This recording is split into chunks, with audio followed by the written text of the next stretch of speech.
দর্শক স্বাগত জানাচ্ছি চ্যানেল আইয়ের নিউ ইয়র্ক স্টুডিও থেকে। আমি কাবেরী মৈত্র। আপনারা দেখছেন Shahjalal Foods Law and Immigration. আজকে আমরা কথা বলবো যুক্তরাষ্ট্রের অভিবাসন বিষয়ক নানা ইস্যুতে। সম্ভাবনা এবং চ্যালেঞ্জও সেখানে যুক্ত থাকবে। আমাদের সাথে উপস্থিত আছেন বাংলাদেশ কমিউনিটির অত্যন্ত পরিচিত মুখ অ্যাটর্নি মীর মোহাম্মদ মিজানুর রহমান। স্যার, কেমন আছেন আপনি? আচ্ছা, আমি ভালো আছি। আপনিও আশা করি ভালো আছেন। আপনার প্রতি শুভেচ্ছা রইল।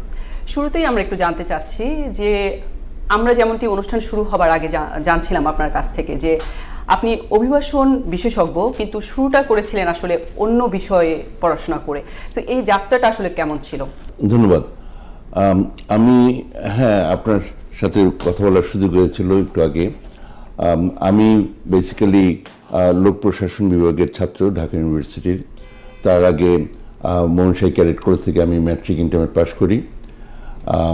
তো যাই হোক, তো ওখানে অবশ্য ম্যাট্রিকের সেকেন্ড স্ট্যান্ড করেছিলাম মানবিক বিভাগে, এবং রাষ্ট্রপতি জিয়াউর রহমান ওনার সাথে তৎকালীন সবচেয়ে বড় জাহাজ হিজবুল বাহারে করে 7 দিন বেড়ানোর সুযোগ হয়েছিল রেজাল্টের কারণে। যাক, তো ইউনিভার্সিটিতে পাশ করলাম, ফার্স্ট ক্লাস ছিল। কিন্তু ওই মাস্টার্স পরীক্ষা শেষ হওয়ার সাথে সাথেই আমাকে চলে যেতে হলো। আমি নরওয়েতে ইউনিভার্সিটি অফ অসলোতে 2 বছর পড়াশোনা করলাম। সেখান থেকে আমেরিকাতে চলে আসলাম, MPA করলাম। তারপরে জাতিসংঘে কিছুদিন কাজ করে পিএইচডি শুরু করলাম টেক্সাসে। তো এগুলো করতে করতে একসময় দেখলাম এটা হারিয়ে যাওয়ার একটা অবস্থা হলো। দেখলাম যে আমি হারিয়ে গেছি, আমার আর দেশে ফেরা হচ্ছে না, হয়ে উঠছে না আর কি। 5 বছর পর্যন্ত খেয়াল রাখলাম, ডিপার্টমেন্টে কোনো টিচার হায়ার করছেন না ইত্যাদি। তখন আমি ভাবলাম যে এখানে কি করা যায়। তখন আমি লতে জুরিস ডক্টর ডিগ্রিটা করি এবং এক চান্সে বার পাস করে 1999 সালের ডিসেম্বরের 15 তারিখে আমি শপথ নেই। সে থেকে আল্লাহর রহমতে গত প্রায় 27 বছর ধরে বা তার একটু বেশি সময় আমি এখানে অ্যাটর্নি অ্যাট ল। আমি নিউ ইয়র্ক এবং নিউ জার্সির লয়ার। কিন্তু যেটা হয়েছে যে সমস্ত ফেডারেল সাবজেক্ট আছে, যেমন আমি একটা বড় অংশ আমার প্র্যাকটিসের ইমিগ্রেশন, তার সুবাদে আমি এই পর্যন্ত 50টা শহরে আমি ফিজিক্যালি গিয়ে কেস করেছি, পোর্টোরিকো সহ। তো এইভাবে করে চলে যাচ্ছে। এবং আমি কি বলবো, প্র্যাকটিস করছি। পাবলিক অ্যাডমিনিস্ট্রেশনের ছাত্র ছিলাম, কিন্তু এখন আমি পুরোদস্তের একজন উকিল। এই হলো অবস্থা। তবে আপনি যেটা বললেন কি খুব পরিচিত মুখ ইত্যাদি, আমার মনে হয় না। কারণ খুব রিসেন্টলি অবশ্য আপনাদের কল্যাণে, মিডিয়ার অনেক মানুষের কল্যাণে আজকাল আমাকে মানুষজন চিনছে, এবং আমি সেই জন্য আপনাদের প্রতি জানাই অনেক শুভেচ্ছা, আমার কৃতজ্ঞতা। এবং মানুষজন আজকাল কিছু বাঙালি মানুষ আসা শুরু হয়েছে, কিন্তু এর আগে ততটা পরিচিত ছিলাম না। ছোট্ট করে একটু যদি জানতে চাই, যে আপনি বলছিলেন বাংলাদেশি মানুষ আপনার কাছে যাওয়া শুরু করেছে, তো অভিবাসন নিয়ে এই যে ট্রাম্প প্রশাসনের আমরা দেখেছি গেল 2 বছর ধরে একের পর এক যে নিয়ম নীতির কঠোরতা, যেটি এরই মধ্যে কিন্তু অন্যান্য যে কমিউনিটির মানুষ আছে তাদের মধ্যে তো এক ধরনের আতঙ্ক সৃষ্টি করেছে। বাংলাদেশিরাও কিন্তু পিছিয়ে নেই, অভিবাসী যারা এখানকার বা যারা আসতে চাইছেন। সর্বশেষ আসলে অভিবাসনের কি পরিস্থিতি এখানে দেখছেন? অভিবাসনের যে সমস্ত নিয়ম নীতির ব্যাপারে কথা বলছেন, যেগুলো আতঙ্কজনক, এগুলো যুগ যুগ ধরেই ছিল, এটা নতুন কিছু না, নাম্বার 1। আর নাম্বার 2, এখন যদি আতঙ্কে কেউ থাকে, তাহলে যারা আমি না হলো আমাদের মতো যারা আমাদের ভাই বোনরা আছেন, তাদের থেকে আরও অনেক অনেক বেশি আতঙ্কে, আপনি ভাবতে পারবেন না কাদের কথা এখন বলবো। সেটা হচ্ছে যারা জাজ, যারা বিচারক, তারা একটা ইমেল করে 2 জন 4 জন 5 জন 10 জন নিউ ইয়র্ক ইমিগ্রেশন কোর্ট থেকে বের করে দিল। এটার কারণ কি? যারাই একটু লিবারেল হওয়ার চেষ্টা করে, যারা একটু প্রো ইমিগ্রেন্ট মানে হয়ে ডিসিশন দেওয়ার চেষ্টা করেন, একটা কন্টিনিউয়েন্স দেন, একটা কেসটা ক্লোজ করে রাখেন, যারাই এই ধরনের, বা আপনি আমেরিকার যেখানে যারা স্বার্থ সংশ্লিষ্ট না, অন্য অন্য যারা বিরুদ্ধে আছে, তাদের পক্ষে যদি কেউ কথাবার্তা বলে পৃথিবীর মানে অন্যান্য দেশের সম্পর্কে, তাদেরকে যে সমস্ত জাজরা, যে সমস্ত বিচারকরা তাদের পক্ষে রায় দেয় বা মনে করে না লিগালি এটা এরকম ডিপোর্টেবল অফেন্স, কারণ মত প্রকাশের স্বাধীনতার ব্যাপার আছে, এই যে এখানে due process rights and other things, তাদেরকে তারা স্রেফ চাকরিচ্যুত করে ফেলছে।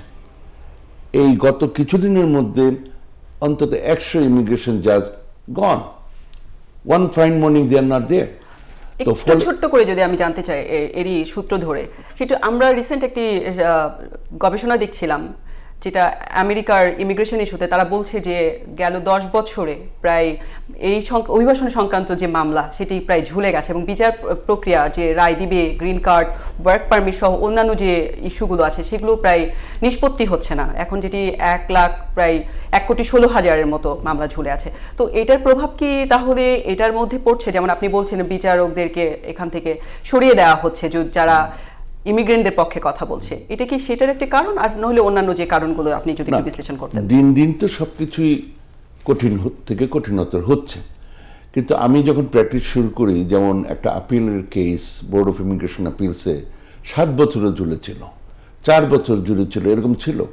এখন মানে এই আমলে না, এর বহু আগেই 1 বছর করে দিয়েছে, 1 বছরের মধ্যে এটা করতে হবে, এবং তারা করতেছে।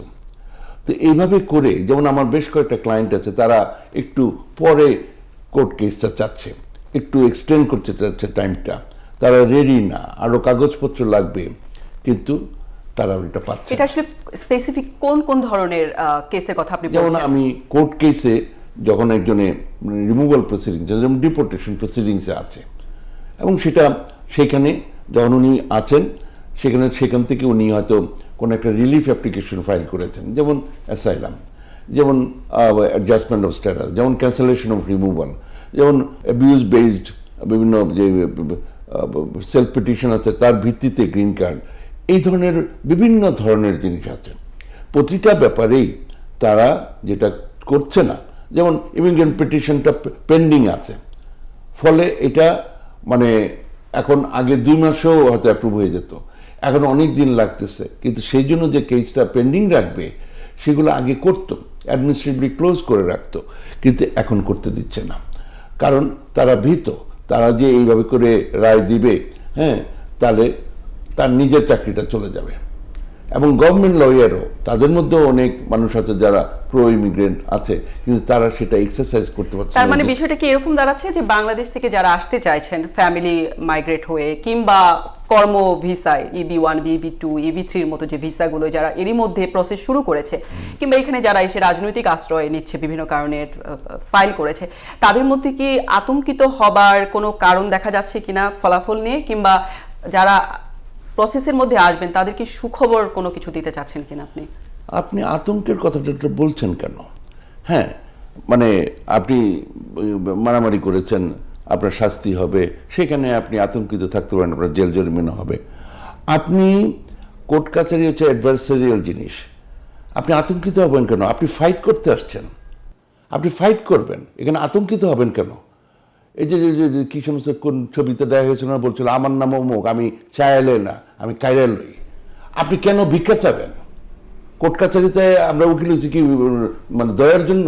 আমরা ওখানে ফাইট করব, আতঙ্ক গেলে কোনো কথা নেই। আপনি ফাইট করবেন, আপনি বসে থাকবেন কোন জাজ ভালো, আপনাকে দয়া দেখাবে, এগুলোর জন্য আপনি বসে আছেন কেন? আপনি ফাইট করবেন, সোজা কথা। আপিলে ওইটানো হয় নাই, জাজে দেয় নাই, আপনি আপিল করবেন, তার উপর হয় নাই, ফেডারেল আপিল করবেন, আপনি ফাইট করবেন। আপনি এখানে আতঙ্ক শব্দটা বলতেছেন কেন?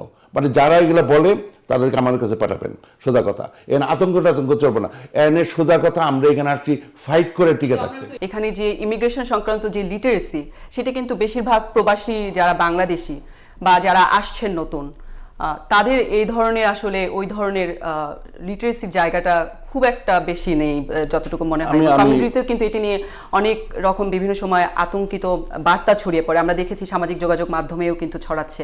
তো সেই জায়গায় আসলে কিভাবে ফাইটের ওই জায়গাটায় যেতে পারে? আপনার প্রথম কথা হচ্ছে ইংরেজি জানতে এমন কোনো কথা নেই, আপনার জন্য ট্রান্সলেটর দেওয়া হবে, গেল। নাম্বার 2, যারাই এখানে আসছে তারা কারা আসছে? তারা বাংলাদেশ থেকে বাইরে ইন্ডিয়া না, পাকিস্তান না, জার্মানি না, সুইডেন না, আমেরিকা পর্যন্ত আসছে। তারপরে কিভাবে আসছে? সেই পাহাড় পর্বত পাড়ি দিয়া, সমুদ্র পাড়ি দিয়া মারা যাইতে পারতো, পাশের জন মারা গেছে, তার জানা পরে তাকে দৌড় দিতে হচ্ছে, তার সেও হয়তো গুলি খাবে বা কিছু করবে। এত কিছুর পরে যে আসছে সে আতঙ্কিত হতে পারে না, সে যথেষ্ট শক্তিশালী, সে হয়তো বাংলা বলতে পারে না ঠিক মতো, সে হয়তো তার বাংলায়ও বিভিন্ন ডিস্ট্রিক্টের অ্যাকসেন্ট আছে, থাকুক, কিন্তু তারা যথেষ্ট, তাদের উপরে আপনার আনতে হবে, কি জানি বলে, আস্থা আনতে হবে। আমি কোনো কেস জিততে পারবো না যদি আমার ক্লায়েন্ট ওইরকম আস্থায় আমি না নিতে পারি। এবং আমি দেখেছি, আমি তাদের সাথে কথা বলি, তাদেরকে এই মনোভাবটা আনতে হবে, যে তাদের ফাইটিং মনোভাবটা আনতে হবে। কেউ তাকে মুখে তুলে দেবে না, তাদেরকে নিয়ে নিতে হবে। আপনার ইংরেজি জানার দরকার নাই, আপনার শুদ্ধ ভাষায় এসেছি খেয়েছি দরকার নাই, আপনি যেই ভাষায় বলেন সেই ভাষায়, আপনার খালি মনটা দরকার। আপনি অত্যাচারিত হয়েছেন, এইখানে আসছেন আপনি একটা সেফ প্লেসের জন্য, আপনি একটা ভদ্র জায়গায় থাকার জন্য, ভদ্রভাবে থাকার জন্য। মারামারি করবেন না, কি করবেন না, কিছু করবেন না, থাকবেন স্পাউস বাচ্চা নিয়ে আপনি থাকবেন, তাদের ভালো হবে ইত্যাদি। আপনি ওইভাবে মনটা রেডি করেন।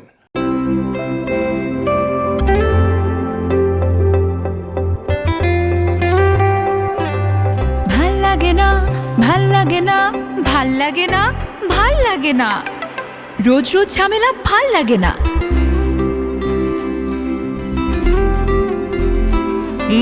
ঝামেলাহীন নাস্তায় এই নাও শাহজালাল। স্বয়ংক্রিয় মেশিনে হাতের স্পর্শ ছাড়াই উন্নত কাঁচামাল দিয়ে স্বাস্থ্যসম্মত উপায় তৈরি হয় শাহজালাল ফ্রোজেন পরোটা। শাহজালাল, ঐতিহ্যের অনন্য স্বাদ, বিশ্বময়। দূরে বহু দূরে চলো হারিয়ে যাই তুমি আমি দুজনে মিলে।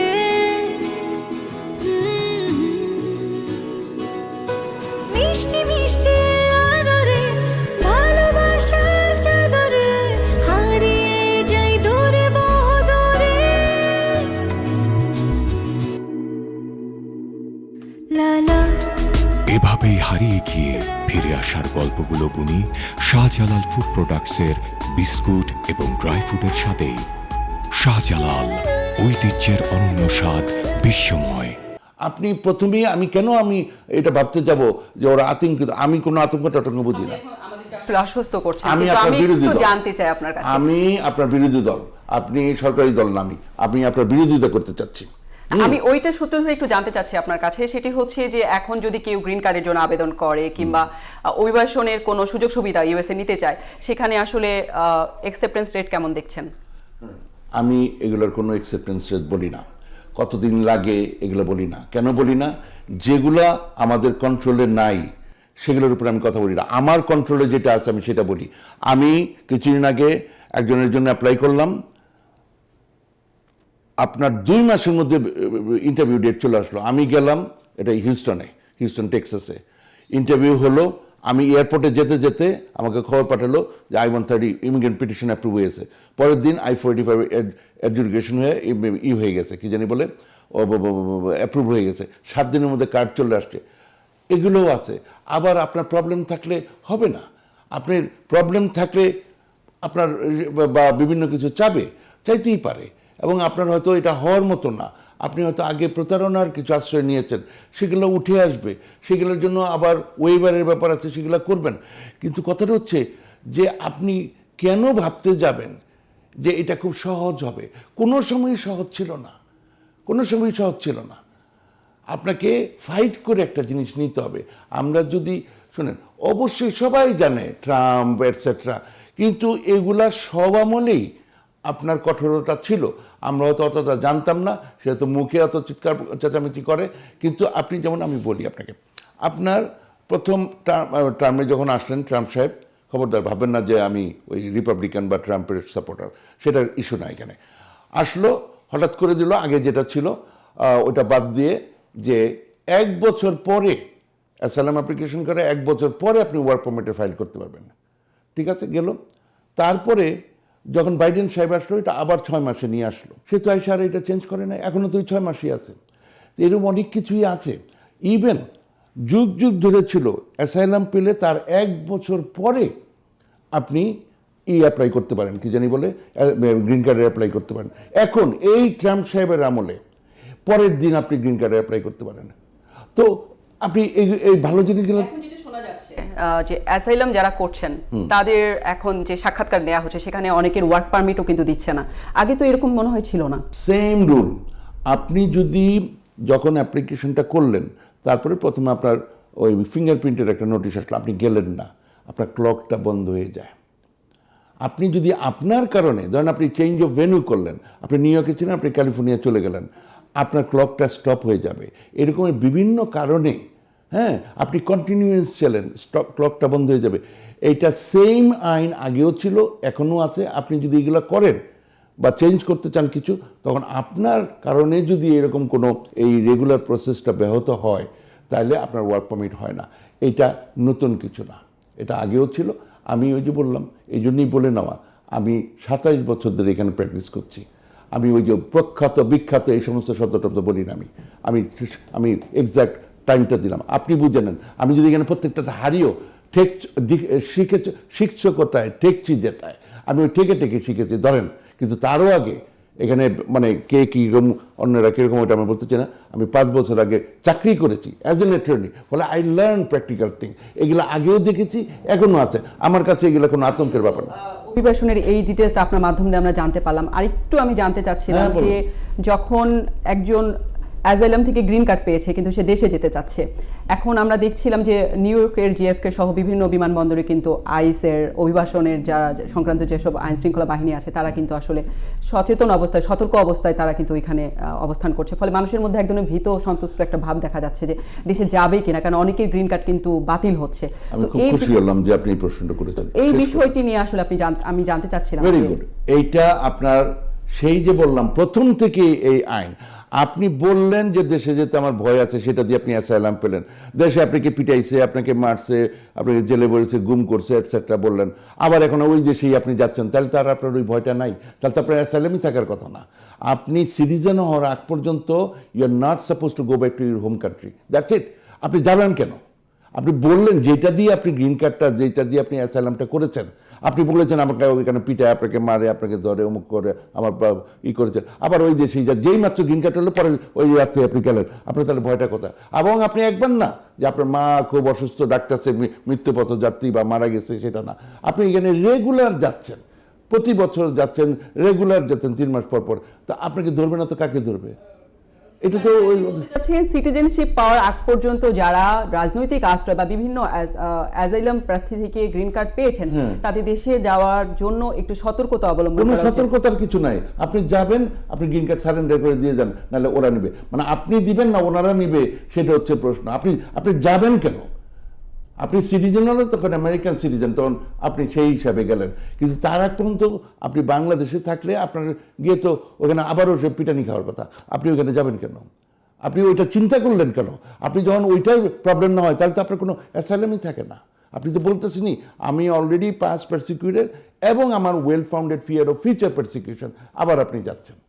তো এখন মানে আমি বলতে চাচ্ছি যে এখানে যারা আমরা আছি, আমাদেরও তো এই জিনিসটা বুঝতে হবে।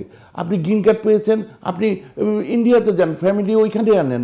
আপনি নেপালে যান কি, মালয়েশিয়া যান কি, ব্রাজিলে যান, আপনার ওইখানেই যেতে হবে কেন? আর ওইখানে যাবেন, আপনি বোঝার চেষ্টা করেন। আপনি বললেন যে আপনার এখানে ভয় আছে, আপনি বাকিটা তো একবার আমি বলেছি। তো তারপরে এবং এই আইন নতুন আইন না, এই আইন নতুন আইন না। যারা ইমিগ্রেন্ট হিসেবে যারা এখানে এসেছেন, কিংবা EB1, EB2, EB3-র মাধ্যমে যারা এখানে গ্রিন কার্ড পেয়েছেন, তারাও যখন যাচ্ছেন বা ফিরছেন, তখনও কিন্তু আমরা শুনছি তারা বিভিন্নভাবে হেনস্থার শিকার হচ্ছে। বিউটিফুল বললাম, ওইটাই আমি বলছি। হেনস্থা কে কাকে করছে? আপনারা ওনাকে করছেন না ওনারা আপনাকে করছেন, সেটা ইস্যুটা। মানে আপনাকে বলতে আপনাকে ব্যক্তিগত আমি উত্তরটা দেই। এগুলা খুব ভালো করেছেন আমাকে এই প্রশ্নগুলো উত্তর দিয়ে, কারণ এই জিনিসগুলো যদি না জানেন, ওই যে বললাম আপনি সারেন্ডার করেন, নাহলে ওরা সারেন্ডার করাবে। কি ব্যাপার? আপনি কি করলেন? এই ইবি টিবি বুঝি না, আপনি গ্রিন কার্ড করছেন, সামাও গ্রিন কার্ড, কেউ বিয়ে করেছেন, কেউ বাবার চুতে করেছেন, মায়ের করেছেন, বার্থ সার্টিফিকেট, ম্যারেজ সার্টিফিকেট বা কোনো এক কোম্পানি স্পন্সর করছে, এগুলো দিয়ে করেছেন। আপনি কি বলতে চাচ্ছেন?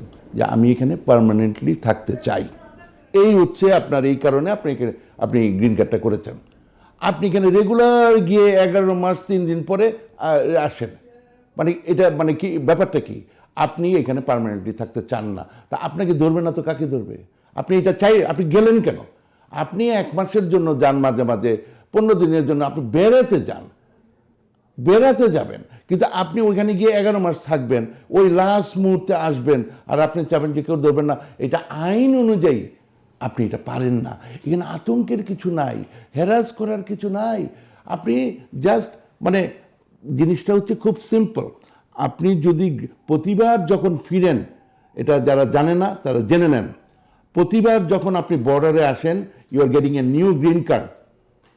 নিউ গ্রিন কার্ড, আপনি ওই যাবেন আসবেন মানে কি, যাওয়া আসে না, প্রতিবার you are getting a new admission যতদিন পর্যন্ত গ্রিন কার্ড আছে। সেই সময় আপনার যদি এই ট্রেন্ড দেখা যায় যে আপনি ওইখানেই থাকেন, তাহলে তো আপনার এখানে পার্মানেন্টলি থাকার কোনো ডেমনস্ট্রেবল কোনো অবস্থা নাই, ফলে আপনার গ্রিন কার্ড রেখে দিবে। মানে এখানে তো কোনো ভুল কিছু হচ্ছে না। আপনি হয়তো ভাববেন যে আমি এন্টি ইমিগ্রেন্ট অমুক, নো, আমি আমার ভাইকে আমার বোনকে আমি চাই না সে বিপদে পড়ুক, সোজা কথা। নেক্সট প্রশ্ন করেন। আপনি একটু খুব চমৎকার কথা বলেছেন, এর মাধ্যম দেওয়া হয়তো আমাদের কমিউনিটির কারণ আপনি তো আমাকে আনছেন এই জন্য যে কিভাবে উপকার করা যায়, সোজা কথা। আমরা এখানে ব্যবসা করতে আসছি না, আমরা এখানে কার কি দরকার আছে তাদেরকে বলতেছি, আর এই শক্তভাবে না বললে ঠিকই চলে যায় আবার। অসংখ্য ধন্যবাদ আপনাকে। আপনার মাধ্যম দিয়ে আমরা প্রবাসী যারা বাংলাদেশি আছি তারা অনেক কিছুই জানতে পারলাম অভিবাসনের নতুন আইন, সম্ভাবনা এবং চ্যালেঞ্জ নিয়ে। দর্শক, অসংখ্য ধন্যবাদ আপনাদেরকেও চ্যানেল আইয়ের নিউ ইয়র্ক স্টুডিওর সাথে সংযুক্ত থাকার জন্য। আমরা আগামীতে আবারও নতুন কোনো ইস্যু নিয়ে, অভিবাসন বিষয়ক ইস্যু নিয়ে আপনাদের সাথে কথা বলবো। সেই পর্যন্ত সাথে থাকুন।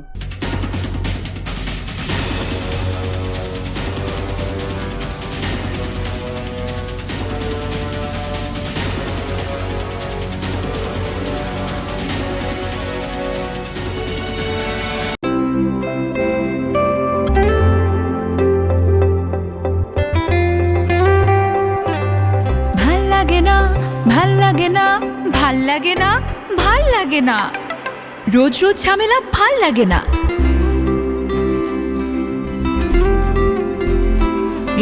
ঝামেলাহীন নাস্তায় এই নাও শাহজালাল। স্বয়ংক্রিয় মেশিনে হাতের স্পর্শ ছাড়াই উন্নত কাঁচামাল দিয়ে স্বাস্থ্যসম্মত উপায় তৈরি হয় শাহজালাল ফ্রোজেন পরোটা।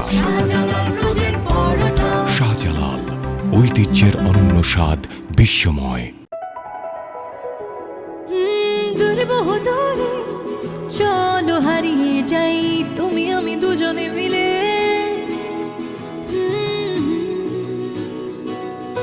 মিষ্টি মিষ্টি আদরে ভালোবাসার চাদরে হারিয়ে যাই দূরে বহু দূরে। লালা এভাবেই হারিয়ে গিয়ে ফিরে আসার গল্পগুলো বুনি শাহজালাল ফুড প্রোডাক্টসের বিস্কুট এবং ড্রাই ফ্রুটের সাথে। শাহজালাল, ঐতিহ্যের অনন্য স্বাদ, বিশ্বময়।